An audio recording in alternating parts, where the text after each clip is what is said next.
dans ma maison. J'étais à l'Union africaine, mais chez moi. Bon. Il est passé. Nous voyons ce que nous sommes en train de voir. Pour moi, à tort ou à raison, c'est inacceptable. Totalement inacceptable. Il me faut un livre pour vous parler de tout ça. Mais vous avez entendu ça. J'ai, pour les Gabonais, vous avez vu l'interview donnée à la une.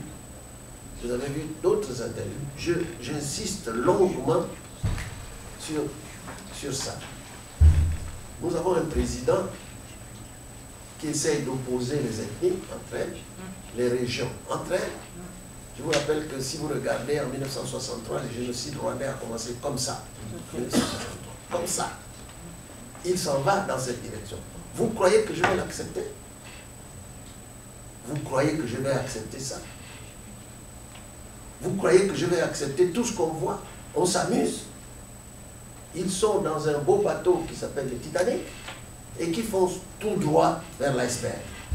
Pendant ce temps, les commandants de bord sablent le champagne, s'amusent, empoisonnent des gens, et puis ils sont persuadés que ça y est, ils vont vers le règne éternel de l'Éternel.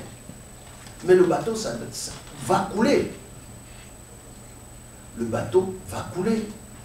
Nous ne sommes pas très loin de la guerre civile. Bon, alors, pourquoi vous me posez ces questions? Je vous dis simplement, je n'accepte pas ça. Que voulez-vous de plus? Je ne veux pas ça.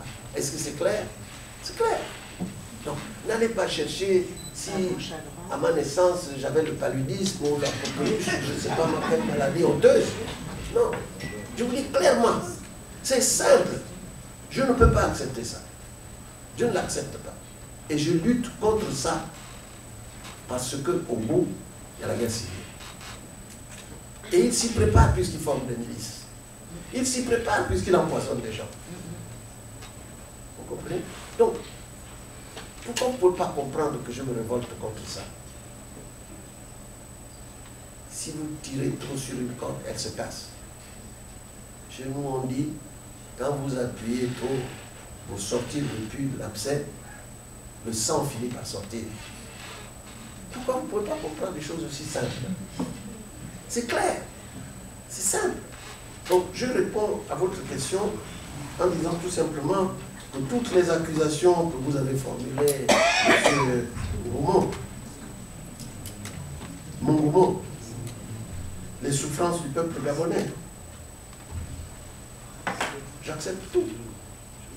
Mais je vous dis simplement qu'il y a une limite à tout. Aujourd'hui, j'ai dit non parce que je suis convaincu que le bateau va couler. Je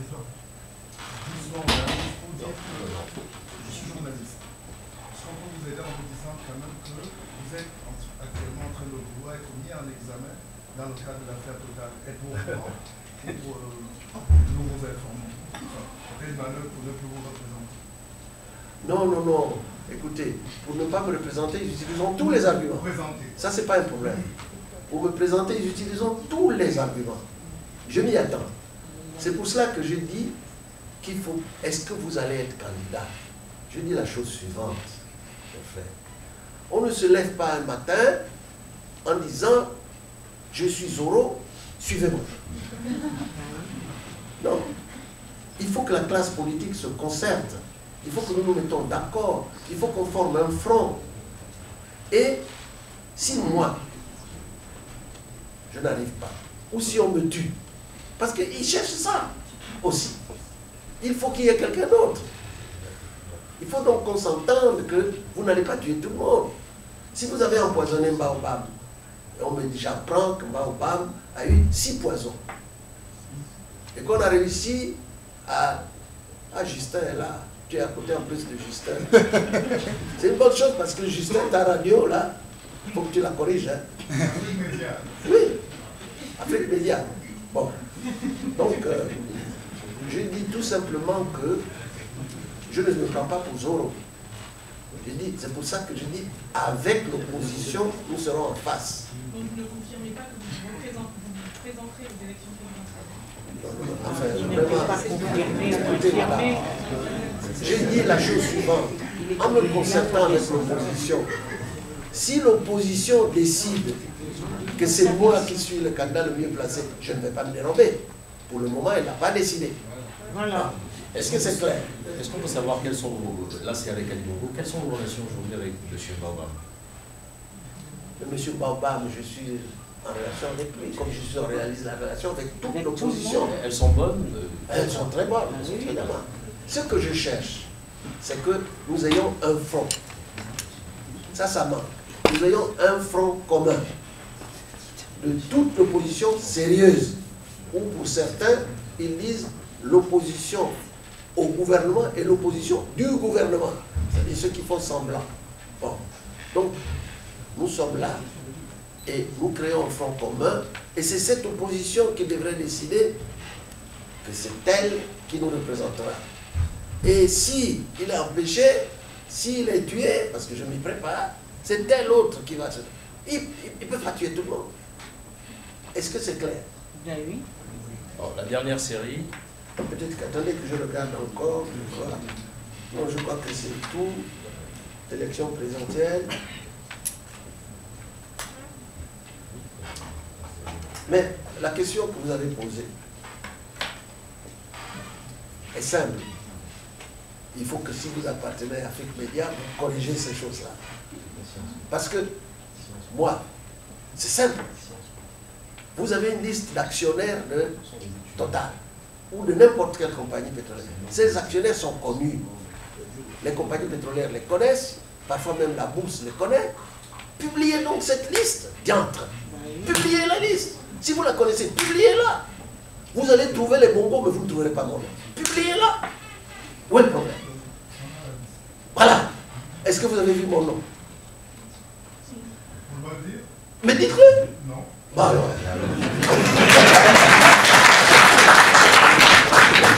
Mes chers confrères, ça pose un problème parce que vous avez pris la parole en disant que vous étiez journaliste, qu'il était probablement mis en examen.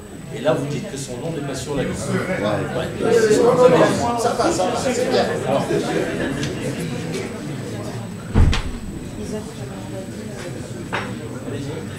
bonjour, Son Excellence. Sikama Mouteni, élève en première année au sein du programme Europe Afrique. Donc ma question va porter sur le cas libyen et sur l'Union africaine. Avec tout le respect que je vous dois, et Dieu sait qu'il est important, ne pensez-vous pas qu'il y a un peu un triomphalisme dans la défaite de votre part? Je m'explique. Justement, le cas libyen a montré que l'Union africaine était faible. Et justement, est-ce que l'Union africaine ne doit pas tendre vers cette entité supranationale pour pouvoir mieux se faire respecter? Et une autre question, pourquoi l'Union africaine a boycotté le sommet de Paris si justement ça aurait pu apporter des solutions à se faire et permettre à l'Union africaine de mieux se faire? Merci. Bonjour, monsieur Dr. Ping, Jean-René Kossi, diplômé de management en école de commerce. Vous avez parlé de l'absence de Mugabe, alors qu'un Ali Bongo qui n'a que 5 ans de pouvoir, aussi puissant, d'après vous, ayant été invité. C'était peu de le citer que lui, car il y a au moins 16 dictateurs africains encore en activité. Qu'a fait l'Union africaine en matière d'amélioration de la démocratie et de la gouvernance en Afrique dans ces pays, encore sous la coupe réglée de ces dictateurs? Prenez l'exemple du Cameroun, avec un Paul Biya, du Burkina Faso avec... Excusez-moi, vous n'avez pas cité les 16. Du Tchad, je vais pas citer, je vais prendre 4 exemples, du Tchad et de l'Algérie. Monsieur le Président, bonjour, je suis Virgilio Fumangol, nous nous connaissons très bien. J'aurais une question en une minute, très courte, sur le livre. Alors, je suis assez surpris qu'aujourd'hui vous écrivez sur Kadhafi, alors que vous et moi savions que Kadhafi vous détestait. Kadhafi vous détestait, et si Kadhafi pouvait, il vous aurait liquidé. Je me souviens d'un entretien entre Kadhafi et vous, où il vous disait « je vais vous tuer », et vous lui avez répondu « je suis déjà mort ». Alors, pourquoi ce bouquin aujourd'hui? C'est la question que je vous pose. Et je vais glisser rapidement sur la situation du Gabon. Vous avez parlé à la fin de votre propos de Tirano au pouvoir comme chez lui. Bon, c'est pas un scoop, nous savons tous que vous avez soutenu Ali Bongo en 2009. C'est pas mon cas, ça c'est pas nouveau. Alors, qu'est-ce que vous comptez faire aujourd'hui pour vous positionner réellement? quand nous savons que beaucoup ont des doutes et beaucoup se posent des questions sur vos relations avec les présidents voisins. D'ailleurs, certaines indiscrétions disent que vous avez des rapports très étroits et votre fidèle soutien est Denis Sassou Nguesso, quand on sait que ce monsieur est un dictateur et est en train de préparer la réforme de sa constitution. Merci. Bon, un dictateur qui vous soutiendrait. Voilà. C'était la dernière série. Oui, oui. Merci. Écoutez, monsieur, vous avez posé d'excellentes questions très fines. C'est bien. Vous n'avez pas voulu perturber la rencontre comme ce qui s'est passé à Bruxelles. Oui. J'ai réuni à Bruxelles une cinquantaine de compatriotes pour leur parler comme je vous parle. Le pouvoir a envoyé Des bandits. des gens pour créer la bagarre. Et ils posaient des questions du genre de celles que vous posez. Le chef de la délégation était l'ancien maire du 3e arrondissement. Plus de Louba. Bon. Au moins vous n'êtes pas Louba. Ça c'est bien. Alors, les questions que vous posez, je commence par vous. C'est nous soutenons Kadhafi voulait ma mort et je le soutiens. Mais je vois que vous n'avez pas encore lu le livre. Il faut le lire d'abord. Et la réponse à votre question se trouve absolument dans le livre. Parce que tout ce que vous dites est dit dans le livre. Les accusations, toutes sortes d'accusations de Kadhafi sont dans le livre. Il me détestait, c'est vrai. Mais lisez le livre parce que vous allez trouver dans la première partie la réponse complète à cette interrogation-là. Parce qu'elle est vraie, fondée. La deuxième question que vous posez, un peu plus perfide, c'est que, elle a été aussi posée par d'autres, c'est qu'il y a beaucoup de dictatures en Afrique. Pourquoi je mets en exergue mon pays? Vous croyez que ici, je devrais citer tout le monde et pas mon pays? Je crois que je devrais la charité bien. Les autres allaient me dire, mais pourquoi vous parlez des autres dictatures et pas de la vôtre? Donc je crois que c'est tout à fait normal que je commence par mon pays. Et l'Union africaine, je vous l'ai dit, est une organisation intergouvernementale. Ce n'est pas une organisation supranationale qui peut décider d'enlever un chef d'État, de remettre un autre, non. Elle n'a pas le moyen de faire ça. Ce n'est même pas son rôle.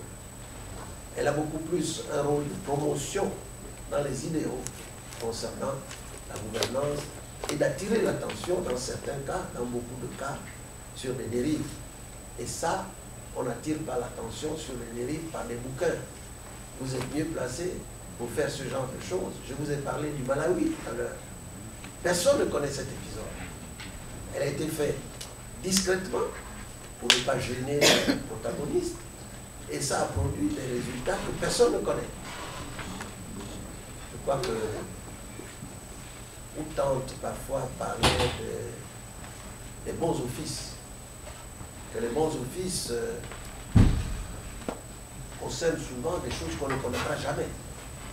On a entrepris des bons offices dans la discrétion et souvent on ne saura jamais ce qui s'est réellement passé. Donc, ce que nous faisons dans la discrétion, dans la surveillance des élections, dans l'envoi des médiateurs, est connu. Lorsque la crise a éclaté en 2009 au Gabon,